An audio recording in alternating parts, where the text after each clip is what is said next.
નમસ્કાર વિદ્યાર્થી મિત્રો, ધોરણ 12 ની અંદર સાયન્સ પ્રવાહ એટલે કે વિજ્ઞાન પ્રવાહ, યસ સાયન્સ સ્ટ્રીમના જે વિદ્યાર્થીઓ છે ઘણા બધા મિત્રોની મને કોમેન્ટ છે અને પર્સનલી પણ કીધું છે કે ભાઈ અમારા માટે સરસ સંસ્કૃત માટે કંઈક કરો. તો હું તમને સંસ્કૃતનું એક મોડેલ પેપર અને આખી પેપર સ્ટાઇલ વિસ્તારપૂર્વક સમજાવવાનો છું અને થોડાક આઈએમપીની પણ ચર્ચા કરીશું. તો આ વિડીયોને લાસ્ટ સુધી જોજો અને હજી જો તમારી કોમેન્ટ્સ હશે કે ભાઈ તમારે આ કોઈ વિશેષ સહાયની જરૂર છે તો એના પણ હું તમને વિડીયો બનાવી આપીશ અથવા લાઈવ સેશન કરીએ, કંઈ પણ કરી શકીએ છીએ.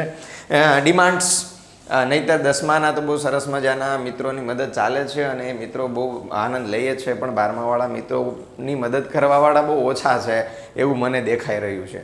તો ખાસ તમારા માટે હું વિશેષ મદદ કરીશ, 11માવાળા માટે પણ કરીશ, પણ જેવી ડિમાન્ડ, આમાં તો ડિમાન્ડને સપ્લાય ભાઈ આ જ નિયમ લાગુ પડે છે. ચલો તો વધારે સમય ન લેતા ગુજરાત માધ્યમિક ઉચ્ચતર માધ્યમિક શિક્ષણ બોર્ડનું વિજ્ઞાન પ્રવાહ સ્પેશિયલ, સામાન્ય પ્રવાહનું તો બધા આપે છે પણ વિજ્ઞાન પ્રવાહનું બહુ રેર જોવા મળતું હશે, કદાચ મને હજી દેખાણું નથી. તો વિજ્ઞાન પ્રવાહ માળા માટે પણ યાર કંઈક તો કરવું પડે ને. બિચારા આટલી મહેનત કરીને સાયન્સ જેવી અઘરી ફિલ્ડ પસંદ કરે છે અને એમાં જ્યારે ડૉક્ટર સુધી બનવા હોય કે એન્જિનિયર સુધી બનતા હોય તો ડૉક્ટરવાળા મિત્રો ખાસ સંસ્કૃત વિષય એમને હોય છે. તો એ પ્રશ્નપત્ર પરિરૂપ 2023-24ના આધારે આપણે જોઈએ તો પાર્ટ એ અને પાર્ટ બી બંને 50-50, બંને કેવા છે? 50 માર્કનો પાર્ટ એ છે, 50 માર્કનો પાર્ટ બી છે. હવે એની અંદર પ્રશ્નનું સ્વરૂપ કેવું છે તો કે ભાઈ પ્રશ્ન જે પાર્ટ એ છે એની અંદર તમારા પ્રશ્નો કેવા રહેશે? બહુ વિકલ્પ પ્રકારના, મતલબ કે MCQ, 50 પ્રશ્નો 50 માર્ક. અને વિભાગ બી પ્રકરણ પ્રમાણે એમાં અલગ અલગ પ્રકારના ગુણભારો છે અને એમાં કઈ રીતે છે તો કે ભાઈ નાના પ્રશ્નો એટલે કે અતિ ટૂંક જવાબી, જનરલ વિકલ્પ વિના 13, વિકલ્પ બીજા 3 એડ કરતા 16 અને એના માર્ક છે 13 દુને 26. પછી ટૂંક જવાબી પ્રશ્નો તો એ 3 વિકલ્પ સાથે 5 અને 3 ચોક 12, મતલબ કે અહીંયા 4 માર્કનો એક પ્રશ્ન રહેશે, અહીંયા 2 માર્કનો એક પ્રશ્ન રહેશે. અને ટૂંક જવાબી 4 અને એમાં વિકલ્પ સાથે 6 પ્રશ્નો અને માર્ક રહેશે 12, મતલબ કે 4 તેરી 12 અને અહીંયા 3 ચોક 12. તો આ રીતે તમારા ક્યાંક ક્યાંક માર્ક છે અને આ રીતના પ્રશ્નો છે. હવે જોઈએ પદ્ય, ગદ્ય, વ્યાકરણ અને લેખન, આવા તમારે 4 વિભાગ છે. પદ્ય વિભાગ એટલે કે સૌથી પહેલો જેના 38 ગુણ છે. પદ્ય એટલે તમને ખબર પડે દોસ્તો, જે ચેપ્ટર તમારા માટે શ્લોક છે એને કહેવાય પદ્ય વિભાગ. બોલે તો આપણે ડાયરેક્ટ આપણી સામે એક ચોપડી પણ છે જ અને આપણે એને જોતા જઈએ. પહેલાં 10 જે ચેપ્ટર છે એ તમારા પદ્ય વિભાગ છે અને બીજા 10 જે ચેપ્ટર છે એ છે તમારા ગદ્ય વિભાગ અને આ છે તમારું વ્યાકરણ, ન્યાય, અલંકાર, છંદ, સાહિત્યનો પરિચય, આ બધું તમારો અન્ય. તો ચલો જોઈએ હવે ફરીથી આપણે આપણા પહેલા તરફ જઈએ. વ્યાકરણ, છંદ અને અલંકાર. વ્યાકરણની અંદર 2 જ વસ્તુ છે માત્ર, છંદ કરવાનો છે અને અલંકાર. છંદ અને અલંકાર જો તમારી ડિમાન્ડ હશે તો તમને ભણાવી દઈશ બહુ સરસ રીતે અને સરળ રીતે. 8 માર્ક. કેટલા માર્ક છે? 8 માર્ક. એ અને બી પદ્ય ગદ્ય 10 ચેપ્ટર કરો અને 38 માર્ક. અને છેલ્લે બધું સાહિત્ય પરિચય, જેમ કે એમાં ન્યાય, 10 ન્યાય છે, સંસ્કૃત સાહિત્ય છે અને એની બધી કૃતિઓ છે, રામાયણ, મહાભારત ઇત્યાદિ છે, બધા અલગ અલગ કવિઓના પરિચયો વગેરે. તો એ બધું જ થઈને 16 માર્ક થાય છે. ખાસ આ વસ્તુ ધ્યાન રાખજો, પ્રકરણ 2માંથી જ શ્લોક પૂર્તિના પ્રશ્ન પૂછવો એવો નિયત કરેલ છે. મતલબ પ્રકરણ 2 એટલે આપણે સીધા જોઈએ જ લઈએ આપણું સ્મૃતિ રસસુધા એના સ્વાધ્યાયની અંદર, મતલબ કે તમારો છેલ્લા જે 4 શ્લોક છે ને આ ચેપ્ટરના, એ 4 શ્લોક છે એ તમારા શ્લોક પૂર્તિમાં આવશે, બરાબર? તો એ ખાસ તૈયાર કરજો દોસ્તો. એનું ઉચ્ચારણ જો તમારે જરૂર હોય તો મને કહેજો, હું તમને ઉચ્ચારણ પણ કરાવી દઈશ. પ્રકરણ 8માંથી જ અર્થ વિસ્તારનો પ્રશ્ન પૂછવો એવું નિયત કરેલ છે. હવે પ્રકરણ 8માંથી જ પૂછવો એટલે જરા જોઈ લઈએ ભાઈ પ્રકરણ 8નો અર્થ વિસ્તાર. તો પ્રકરણ 8નો અર્થ વિસ્તાર જ્ઞેયમ રૂપમ તદેવ મે, આ પ્રકરણ 8 છે, એમાંથી જ અર્થ વિસ્તારનો પ્રશ્ન પૂછવો એવું કીધેલું છે. પછી એનાથી આગળ જોઈએ તો પ્રશ્ન ક્રમાંક 3 ગદ્યાર્થ ગ્રહણ પઠિત, 11મો, 15મો અને 16મો. ગદ્યાર્થ ગ્રહણ પઠિત એટલે શું? ફકરો, અને એ ફકરામાંથી તમને પ્રશ્ન જવાબ તો એ જે ફકરો પૂછવાનો છે ને એ ફકરો 11મું ચેપ્ટર, 15મું ચેપ્ટર અથવા 16મું ચેપ્ટર એમાંથી જ પૂછવું એવું નિયત કરેલ છે. મતલબ આટલી વસ્તુ ફિક્સ થઈ ગઈ કે તમને આમાંથી જ મળશે. હવે આ ફકરો છે ગદ્યાર્થનો 4 માર્કનો હશે. હમણાં જોઈએ પેપર સ્ટાઇલની અંદર અર્થ વિસ્તાર અને શ્લોક પૂર્તિ દરેકના આપણે માર્ક ઇત્યાદિ જોઈએ અને આગળ વધીએ. તો શરૂ કરીએ દોસ્તો. ચેપ્ટર વાઇઝ ગુણભાર પણ આપેલા છે વેદામૃતમથી લઈ અને તમે જોઈ શકો છો 6, 4, 5 સૌથી હાઈએસ્ટ માર્ક ક્યાં ચેપ્ટરની અંદર છે તો કે 6 માર્ક સૌથી વધારે છે. એક છે ચેપ્ટર નંબર 1 અને ચેપ્ટર નંબર 13 અનપરાધા અત્ર ભવતી. પછી 6 માર્કનું છે પુત્તલિકા પરીક્ષા, બહુ મસ્ત મજાનું પેલી હળીઓ નાખે છે ને. અને 9 માર્કનું સંસ્કૃત સાહિત્યનો ઇતિહાસ અને શાસ્ત્રીય કૃતિઓ 4 માર્ક. બરોબર છે, બહુ સિમ્પલ છે. છંદના 3 માર્ક, અલંકારના 3 માર્ક અને ન્યાયના 3 માર્ક, 3 તેરીને 9 માર્ક. બરાબર છે. ચલો ત્યારબાદ વિવાહ સંસ્કાર 5 માર્ક અને નમો મહર્ષયે નિત્યમ આના પણ 5 માર્ક. તો 5 માર્કના ચેપ્ટરને પહેલી પ્રાયોરિટી આપીએ. કિમ વેદ્યેન પ્રયોજનમ. આના ખાસ એમસીક્યુ તૈયાર કરીએ. તમે કહેશો તો દોસ્તો એમસીક્યુની સિરીઝ પણ તમારા માટે વહેતી મૂકીશ, પણ on demand. Again I repeat. બરાબર. ચાલો તો હવે શરૂઆત કરીએ. આટલું સમજી લીધા પછી આપણા પ્રશ્નપત્રને. તો વાર્ષિક પરીક્ષાનું જે માળખું છે પ્રશ્નપત્રનું એની અંદર હેતુલક્ષી 50, બધા જ પ્રશ્નો ફરજિયાત. આ બધા તમને વસ્તુ તો ખબર છે. પ્રશ્નપત્ર ભાગ બી 4 વિભાગમાં કુલ 1 થી 27 પ્રશ્નો છે અને જમણી બાજુ અંક. નવો વિભાગ, નવા પાનાથી. આવી સામાન્ય સૂચનાઓ. હવે અનુવાદ કરવાનો ગદ્યખંડનો અનુવાદ એટલે તમને કોઈ પણ 2 ફકરા આપ્યા હશે, 2માંથી 1 ફકરો જેનો તમારે અનુવાદ કરવાનો. મતલબ કે ગદ્ય વિભાગ હશે. મતલબ ચેપ્ટર તમારા 11 થી 20. પછી પ્રશ્નોના ઉત્તરાણી સંસ્કૃત ભાષામાં લખો. અનુચ્છેદમ પઠિત્વા. ફકરો વાંચીને પ્રશ્ન જવાબ લખવાનો. તેની અંદર જે મેન્શન કર્યા હતા આપણે હમણાં જોયું એ તમારે 3માંથી કોઈ એક ચેપ્ટર હશે. હવે એની અંદર બહુ જાજી ચિંતા નહીં કરવાની. એક સરસ મજાની ટ્રીક છે અને ટ્રીકના આધારે તમે 11, 15 ને 16 આ વસ્તુ તમે એમાં કરી શકો. બરાબર. 11માં, 15માં અને 16માં ચેપ્ટરની અંદર થી આ હશે. પ્રશ્નોના ઉત્તર માતૃભાષામાં લખો. કોઈ પણ 2 માતૃભાષા એટલે આપણી ગુજરાતી ભાષા. બરાબર. તો ગુજરાતીમાં પ્રશ્ન પૂછ્યા હશે, ગુજરાતીમાં જેનો જવાબ લખવાનો છે.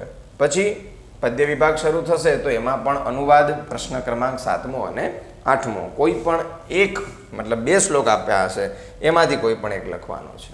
પછી અનુવાદના 4 માર્ક છે. બહુ સરસ. પ્રશ્નાનામ ઉત્તરમ માતૃભાષાયામ. કોઈ પણ બે માતૃભાષામાં લખવાના. 9, 10, 11 3 પ્રશ્નોમાંથી કોઈ પણ 2. શ્લોક પૂર્તિ ફિક્સ આપેલી છે. ચેપ્ટર નંબર 2 ની તમારે તૈયાર કરવાની છે. અને અર્થ વિસ્તાર તો એના માટે ચેપ્ટર નંબર 8 જે નિશ્ચિત કરેલું છે. તો આ તો જે ફિક્સ જ છે કે ભાઈ આ 2 માર્ક આમાંથી છે ને આમાંથી છે, તો એ તૈયાર કરી લેવાના. પછી વિભાગ સી ગદ્ય અને પદ્ય બંનેનું મિશ્ર.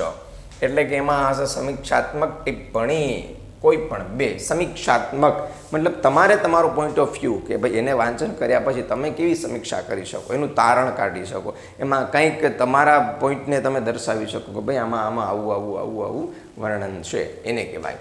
ગદ્યતઃ 2, પદ્યતઃ 1 ટિપ્પણી. આની અંદર મતલબ કે ગદ્યખંડમાંથી 2 લેવાના અને પદ્યમાંથી 1 લેવાની.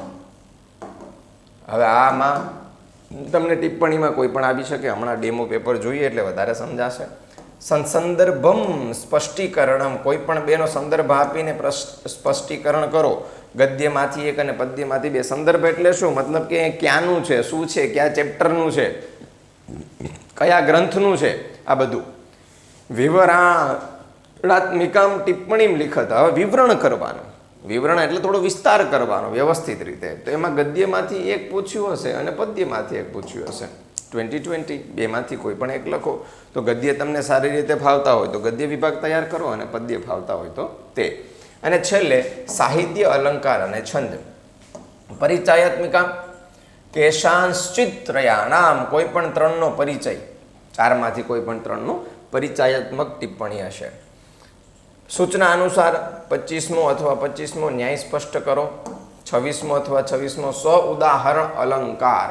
સોદાહરણમ અલંકારમ, ઉદાહરણ સાથે અલંકાર. અને અહીંયા 27મો ઉદાહરણ સાથે છંદ. તો છંદ અને અલંકાર અને ન્યાય બહુ મસ્ત મજાના 9 માર્ક છે. એ 9 9 2 4 6 ને 3 6 ને 6 12 માર્ક બરાબર રેડી. તો એની અંદર તમારે આ રેડી તૈયાર કરવાનું છે. હવે જોઈએ પ્રશ્નપત્ર કેવું છે. વિકલ્પ વિકલ્પ વિકલ્પ વિકલ્પ વિકલ્પ વિકલ્પ આ 50-50 વિકલ્પો જરા ઉદાહરણ જોઈ લેજો કે ભાઈ આવી રીતના વિકલ્પો હશે બરાબર. યુધિષ્ઠિર સૌપ્રથમ કોને જીવિત કરવાનું કહે છે તમે સૌ જાણો છો. નાના બાંધવ એને સૌથી પહેલાં કહે છે કીદૃશમ યશ અપેક્ષિતમ. સરસ્વતી શબ્દનો બીજો અર્થ શું થાય? ઉદકે કિમ ન યાતિ. વાહ ભાઈ વાહ, કોનું બોલેલું ફરી બોલાતું નથી. જય હો. ધાન્યમ કે યચ્છંતી. કડિયાઓ પોતે ક્યાં નિવાસ કરે છે? દિનાંત નામ કિમ. દિનાંત દિવસનો અંત. વૈનતેય શબ્દનો અર્થ વાહ. વૈનતેયશ્ચ. વાહ વાહ ભાઈ. ખાલી જગ્યા તે નાગ શીર્ષાણી. કોની ઉત્પત્તિ નિષ્ફળ છે? દત્ત ઇત્યુપદેશ કસ્મે પ્રદત્ત. દામ્યત ઇત્યસ્ય કહ અર્થ? મહાપંકે નિમગ્ન કહ પલાયિતુમ અક્ષમ. વાહ. તો આ બધા જ તમને ગદ્ય અને પદ્ય મિશ્રિત પૂછશે. ન્યાય પણ પૂછશે, અલંકારનો પૂછશે. એક જ વાક્યમાં અનેક અર્થોનો બોધ થતો હોય. અનેક અર્થવાળો કયો છે દોસ્તો? શ્લેષ અલંકાર. શિખરણી છંદનું ગણબંધારણ. રસે રુદ્રશ્ચિન્ન યમન સભ લાગે. શિખરણી બરાબર. કયા ગ્રંથની સમીક્ષિત આવૃત્તિ? રામાયણ. મેઘે માઘે ગતમ વયઃ. મેઘે માઘે ગતમ વયઃ. એ મેઘે માઘે છે ને એ માઘનું છે. મહાકવિ માઘ વિશે વાપરવામાં આવેલું છે. મૃચ્છકટિકમ શું છે? પ્રકાર. હિતોપદેશની કેટલી કથાઓ તદ્દન નવી છે. ક્યાં વેદમાં શરીર વિજ્ઞાનને લગતા સિદ્ધાંતોનું વર્ણન યાજ્ઞવલ્ક્ય સ્મૃતિમાં ખાલી જગ્યા આપેલી છે. ચલો બહુ સરસ. 50-50 MCQ. મતલબ કે તમારે MCQની મેક્સિમમ પ્રેક્ટિસ કરવાની. ચેપ્ટર વાઇઝ દરેક MCQને જોઈ લેવાના છે અથવા સમજી લેવાના છે. ચેપ્ટર સમજી લેશો તો પણ વધારે સરળ પડશે, પણ વાંચન કરવું પડશે. ગદ્યખંડનો અનુવાદ કરો. કોપી એક કૈકેયી ભરત કૈકેયી અને સુમંત્રા અને બાલાનામ કૃતે અહમ પ્રતિવર્ષમ નવમ નવમ રૂપમ ધૃત્વા ઉપસ્થિતમ ભવામિ યતો હિ પ્રતિકક્ષમ મદીયમ ભિન્નમ ભિન્નમ રૂપમ પ્રવર્તતે. યદા નવીનસ્ય સત્રસ્ય પ્રારંભઃ ભવતિ તદા બાલાઃ મામ આપણતઃ કૃત્વા સ્વગૃહં સાદરમ નયન્તિ. તત્ર તે મામ નવીનાની વસ્ત્રાણી વ આવરણાની પરિધાપયંતી. આ પુસ્તક માટે કહે છે. પુસ્તક માટે હું આ પુસ્તક પોતે બોલે છે કે ભાઈ મને રોજ નવો આવી રીતે હું દર વર્ષે આવું છું અને દરેક નાના બાળકો સત્રનો પ્રારંભ થાય એટલે મને આપણતઃ દુકાનેથી ખરીદી લાવે છે અને મને નવા વસ્ત્રો પહેરાવે છે. પૂઠા ચડાવતા હોય ને. અનુચ્છેદ પઠિત્વા પ્રશ્નનામ ઉત્તરાણી. દોસ્તો આની તમને ટ્રીક સરસ મજાની આપી દઉં. એકદા નૃપ સભાયામ કહ સમાગત. આવો પ્રશ્ન પૂછ્યો હોય તો હવે આ પ્રશ્નવાળું વાક્ય કયું છે? એકદા નૃપ સભાયામ સમાગત પૂર્ણ વિરામ. અહીંયા આપણો પ્રશ્ન પણ પૂરો. તો આ આખું વાક્ય છે એ તમારો પ્રશ્ન પહેલાનો જવાબ આવશે. આ 4 માર્ક તમને રોકડા આ રીતે મળી જશે. વણિક પાર્શ્વે કિયત્યઃ પુત્તલિકાઃ આસન. કિયત્યઃ કેટલી, પુત્તલિકાઃ તો જુઓ તમે જરા. વણિક તસ્ય પાર્શ્વે કાષ્ઠમયઃ સૌંદર્યઃ કલાત્મિકા આકારણે પ્રકારણ ભારેણ રાગેણ તિસ્રઃ એટલે કે 3. તમારો જવાબ માત્ર એટલો જ આવે. વણિક પાર્શ્વે તિસ્રઃ કિયત્યઃની જગ્યાએ તિસ્રઃ પુત્તલિકા આસન. પણ આખું વાક્ય લખો તો પણ ખોટું પડે નહીં. રાજસભાયામ ઉપસ્થિતઃ અસો વણિકતાઃ પુત્તલિકાઃ કમ પ્રદર્શયંતી. કોને બતાવે છે? તો નૃપમ પ્રદર્શયંતી. આખું જો પ્રદર્શયતી અને અહીંયાથી લઈને અહીંયા સુધીનું સમાન વાક્ય. તો કમ નૃપમ. કલાત્મિકાઃ તાઃ પુત્તલિકાઃ કસ્ય મનઃ હરંતી. નૃપતિ સ્વકરકમલયોઃ ગૃહીત્વા તાઃ પશ્યતિ. કલાત્મિકાઃ તાઃ કસ્ય તો કે નૃપતેઃ. રાજાનું નૃપતિ શબ્દની ષષ્ઠી એકવચન. તો આ વાક્યને આમાંથી આમાં અહીંયા કન્ટિન્યુ કરી દો. કલાત્મિકા અને હરંતી તો હરંતી. એનો મતલબ આખું વાક્ય છે તમારો જવાબ બને. સિમ્પલ. આ રીતે તમે ફકરાના પ્રશ્ન જવાબના 4 માર્ક રોકડા લઈ શકો છો. પ્રશ્નાનામ ઉત્તર માતૃભાષાયામ. સંદેહની બાબતમાં મુસાફર શું વિચારે છે? કાળ કાગળની મુદ્રા શા માટે અનિવાર્ય બની છે અને વસુ સંકીર્તનનો આશય શું છે. હવે આવે છે પદ્યખંડ. સુખારથી રસવા નિવેદન મનુખ્યાન્ય નીયતે બીજુ બિરવાજીનૈવ રત પ્રતિશંચત ચિરંજવિષ્ઠં તન્મે મનઃ શિવ સંકલ્પમસ્તુ સંકલ્ય નહીં સંકલ્પમસ્તુ. 4 માર્ગની અંદર અથવા ઉદયતે યદિ ભાનુ પશ્ચિમે દિગ્વિભાગે પ્રચલતિ યદિ મેરુ શીતતામ યાતિ વહની વિકસતિ યદિ પદ્મં પર્વતાનામ શિખાગ્રે ન ભવતિ પુનરુત્તમ ભાષિતમ સજ્જનાનામ. સજ્જનોનું બોલેલું ક્યારેય ફરતું નથી. ઉદયતે યદિ ભાનુ, સૂર્ય છે એ કદાચ પશ્ચિમ દિશામાં ઉગે. પ્રચલતિ યદિ મેરુ, જો મેરુ પણ કદાચ મેરુ પર્વત પણ ચાલવા મળે. શીતતામ યાતિ વહની, એટલે અગ્નિ પણ જો શીતળતા આપવા મળે કદાચ. વિકસતિ યદિ પદ્મમ પર્વતાનામ શિલાયામ, પર્વતાગ્રે શિલાયામ પર્વતાનામ શિખાગ્રે, પહાડની ટોચ ઉપર કદાચ પદ્મ કમળ ખીલી શકે, પણ ન ભવતી પુનરુક્તમ ભાષિતમ સજ્જનાનામ, સજ્જનો દ્વારા કહેલું છે એ પુનરુક્તિ ક્યારેય થતી નથી. મતલબ એનું કહેલું ક્યારેય ફરતું નથી. એ જે કહે છે એ શિલાલિખિતમ અક્ષરમ, પથ્થર પર લખાયેલા અક્ષર સમાન થઈ જાય છે. તો સજ્જનોની આ મહાનતા છે. તો તમે આ અર્થ અનુવાદ સીધો આવી રીતે લખી શકો છો. મુનિઓ અને રાજાની સિદ્ધિ કઈ બાબતે ભિન્ન હોય છે? વૃક્ષ શા માટે ધન્ય છે? શઠ લોકો ભોળા લોકોને કઈ રીતે હણી નાખે છે? વાહ. શ્લોક પૂર્તિ. Chapter number 2. સર્વમ પરવશમ દુઃખમ સર્વમ આત્મવશમ સુખમ. પછી અર્થ વિસ્તાર કરો. 8મા ચેપ્ટરનો વ્યાધિનાશે સદા દક્ષા વિષજ સ્વાસ્થ્ય રક્ષકાઃ મોદયંતી જનાન નિત્યમ તસ્માત રૂપમ તયેવમે. વાહ ભાઈ વાહ. યેષામ દેશ હિતાય ચ પ્રાણા જ્ઞાનમ તથા બલમ સૈનિકા રાષ્ટ્રરક્ષાય તસ્મા રૂપમ તયેવમે. બે બહુ સરસ મજાના શ્લોક છે. એનો તમે અર્થ વિસ્તાર કરો. વિભાગ સી. ટિપ્પણી લખો. વિવાહ સંસ્કારનું મહાત્મ્ય. જે 16 સંસ્કાર છે ને આપણા, 16 સંસ્કારની અંદર વિવાહ સંસ્કાર ખૂબ મહત્વનો છે. એનું મહાત્મ્ય લખવાનું. કારણ કે ગૃહસ્થાશ્રમમાં આપણે પ્રવેશ કરવાના હોઈએ ત્યારે વિવાહ સંસ્કાર થાય છે કે આપણે બ્રહ્મચર્ય આશ્રમ પૂરું કરી અને આપણું બીજું સ્ટેપ એટલે કે ગૃહસ્થાશ્રમ, પછી ત્રીજું સ્ટેપ વાનપ્રસ્થ અને છેલ્લે સંન્યાસ. તો ગૃહસ્થાશ્રમ ધન્યો ગૃહસ્થાશ્રમ, એ ધન્ય ક્યારે થશે? તો એના માટે વિવાહ સંસ્કાર, તો એનું મહાત્મ્ય તમારે લખવાનું. વસંત સેનાના આગમનના સમાચાર આપવાની ચેટની યુક્તિ. જો પેલું મુખ કાળું કરવાવાળો. આહાર અને વ્યાયામ, આમાંથી કોઈ પણ 2 તમે સરસ રીતે લખી શકો. સસંદર્ભ સ્પષ્ટીકરણ કરો. તો આનો સંદર્ભ સાથે કે ભાઈ નમો મહર્ષય નિત્યમ દયાનંદાય ધીમતે, આ ક્યાંથી આવેલું છે અને આમાં શું છે, શું કહેવા માગે છે? દયાનંદ સરસ્વતી. સર્વત સારમાદદ્યાત પુષ્પેભ્ય ઇવ ષટપદ. ષટપદ એટલે ભ્રમર. મયી દેહી યશો ધવલમ વિમલમ. આ જે ચેપ્ટરમાં આપેલું હોય ત્યાંનો તમારે સંદર્ભ આપી અને એના વિશે તમારે ટિપ્પણી લખવાની, વિવરણ કરવાનું. દ ઇતિ તમારું બહુ ફેમસ અને પેલું જ ચેપ્ટર, આઈ થિંક પેલું જ છે. અને યુધિષ્ઠિર, 2માંથી કોઈ પણ એક વિશે તમે ટિપ્પણી આપો. યુધિષ્ઠિર જે યક્ષ અને યુધિષ્ઠિરનો સંવાદ છે એ પણ આની અંદર તમે વર્ણવી શકો. વિભાગ ડી. પરિચાયત. કોઈ પણ 3નો પરિચય. મહાભારતનો પરિચય, હિતોપદેશનો પરિચય, મૃચ્છકટિકમનો પરિચય અને ચરક સંહિતાનો પરિચય. વાહ ભાઈ વાહ. આનો પરિચય લખવામાં અને દરેકના 2 માર્ક છે એટલે એ પ્રમાણે અડધો 1 પેજથી વધારે બહુ પરિચય ન લખતા. બાકી આ તો અનલિમિટેડ છે ભાઈ.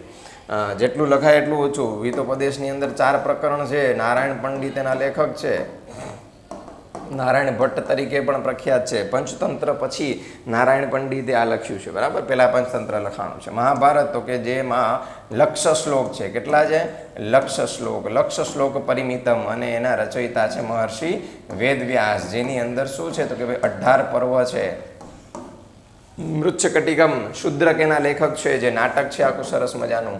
અને ચરક સંહિતા એ આયુર્વેદનો ગ્રંથ છે અને આયુર્વેદના ગ્રંથના લેખક છે આચાર્ય ચરક, જેની અંદર શરીર સ્થાન, વિમાન સ્થાન, આયુર્વિજ્ઞાન, આવા બધા 8 પ્રકરણો છે મુખ્ય ચરક સંહિતામાં. વધારે ડીપમાં મારે પણ જોવું પડે એવું છે. પછી રજ્જુ સર્પ ન્યાય. રજ્જુ સર્પ જે આપણને આમ દૂરથી જે રજ્જુ દોરડું છે એ સર્પ દેખાય એનો ન્યાય છે આખો. ભાસ થવો. ઇક્ષુ રસ ન્યાય. શેરડીનો રસ પીસાઈને પછી જે મીઠો લાગે છે. વ્યાજસ્તુતિ અલંકાર. વ્યાજસ્તુતિ અલંકાર લક્ષણ અને ઉદાહરણ સહિત સમજાવો. વ્યાજસ્તુતિ અલંકાર તમને સૌ ખબર છે, નિંદાના અર્થમાં સ્તુતિ, સ્તુતિ અર્થમાં નિંદા. એ કહેવા વ્યાજસ્તુતિ અલંકાર અથવા અર્થાંતર ન્યાસ. અર્થાંતર કરતાં તમને વ્યાજસ્તુતિ વધારે સહેલું પડે અર્થાંતર કરતાં. વસંત તિલકા, જ્ઞેયમ વસંત તિલકા, તબજા જગૌગહ, ત બ જ ગા ગા, જ્ઞેયમ વસંત તિલકા, તબજા જગૌગહ, 14 અક્ષર, 3 3 6 3 9, તભ જ ગા ગા, યસ, 12 13 14, યસ, તભ જા. અને વંશસ્થ, વંશસ્થ કદાચ 21 અક્ષરનો છે, એમાં થોડોક શ્યોર નથી. વંશસ્થ એટલો બધો યાદ નથી આવતો. કોઈ વાંધો નહીં, વંશસ્થ યાદ ના આવે તો આપણી પાસે સુવિધા છે, જે કેમ ભૂલી જઈએ. આપણે જોઈએ એટલે આપણું શંકાનું સમાધાન થઈ જાય અત્યારે ને અત્યારે. શિખરિણી 17 અક્ષરવાળો છે. પછી વંશસ્થ આયો. જતો તું વંશસ્થ મુદીરિતમ જરો, પ્રત્યેક ચરણમાં 12 અક્ષર હોય છે. યસ, શ્રગધરામાં 21 છે, બરાબર છે. જતો તું વંશસ્થ મુદીરિતમ જરો, વરમ વનમ વ્યાઘ્ર ગજેન્દ્ર સેવિતમ, અને વસંત તિલકા 14 અક્ષરવાળો છે, બરાબર. તો આ તમારે તૈયાર કરવાના રહેશે. શાર્દુલ વિક્રીડિત યા કુંદેન્દુ તુષારહાર ધવલા, આ પૂછાવાના ચાન્સ સૌથી વધારે છે. આઈએમપી આને કહી શકાય, તો આઈએમપી છે, ખાસ કરી લેજો. શાર્દુલ વિક્રીડિત બહુ મસ્ત મજાનો છંદ, આખે આખો પ્રત્યેક ચરણની અંદર ક્રમશઃ. રેડી. જસૌ જસયલામસુ સૂર્યાદિશ્વર્યદીમઃ સજૌ સતતગા શાર્દુલ વિક્રીડિતમ, યા કુંદેન્દુ તુષારહારધવલા, યા શુભ્રવસ્ત્રાવૃતા, યા વીણાવરદંડમંડિતગળા. 19 અક્ષરનો શાર્દુલ વિક્રીડિત છંદ છે. તો આની અંદર છે બેટા 19 અક્ષર, આની અંદર છે વસંત તિલકામાં 14 અક્ષર, આની અંદર વંશસ્થમાં છે કેટલા છે 12. જે પદ્યના પ્રત્યેક ચરણમાં 12 અક્ષર હોય છે. 2 4 5 6 7 8 9 10 11 12, યસ, વંશસ્થ. અને શિખરિણી તો બહુ ફેમસ છે અને ફિક્સ છે. 17 અક્ષરનો રસે રુદ્રેશ ચિહ્ન યમન સભ લાગે. શિખરિણી આર્યા માત્રામેળ છંદ છે. માત્રામેળ છંદમાં અક્ષરોની સંખ્યા કે લઘુ ગુરુ નિશ્ચિત હોતા નથી, પરંતુ તેની નિર્ધારિત માત્રાઓ હોય છે. જેમ કે યસ્યા પાદે પ્રથમે, પ્રથમ અને તૃતીય ચરણમાં 12 પ્રથમ અને તૃતીયમાં 12 દ્વાદશ દ્વિતીય ચરણમાં તો કે 18 અને ચતુર્થ ચરણમાં 15 આવો છે. આ પ્રથમ ચરણ, આ દ્વિતીય ચરણ, આ તૃતીય અને આ ચતુર્થ. યસ્યા પાદે પ્રથમે દ્વાદશ માત્રાસ્તથા તૃતીયે અષ્ટાદશ દ્વિતીય ચતુર્થ કે પંચદશ સા આર્યા. યસ, વ્યસને મિત્ર પરીક્ષા આર્યા. તો શાર્દુલ વિક્રીડિત આર્યા, શાર્દુલ વિક્રીડિત વધારે ફેમસ રહેશે. તમને યાકુંદેન્દુ લખવામાં કામ આવશે.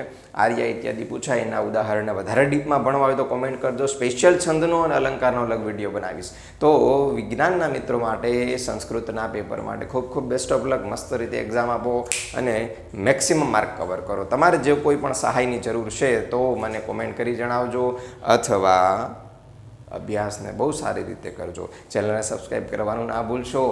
ઘણા બધા થોડા તમને મદદમાં હું ક્યાંક ને ક્યાંક ઉપયોગી બનીશ. તો મળીએ છીએ નવા વિડીયોની અંદર. ત્યાં સુધી બધાને બાય.